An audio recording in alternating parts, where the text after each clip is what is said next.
Ganito ang gawin nyo para itago or i-hide yung mga ads na lumalabas sa ating mga Facebook account. I-open mo lang ang iyong Facebook.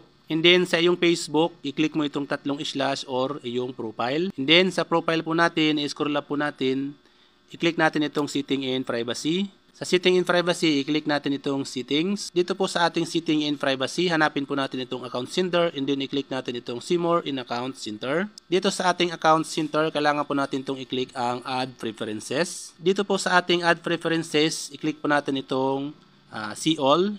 And then lalabas po dito lahat ng nakikita natin na ads na lumalabas po sa ating mga Facebook. So i-scroll up mo na lang po.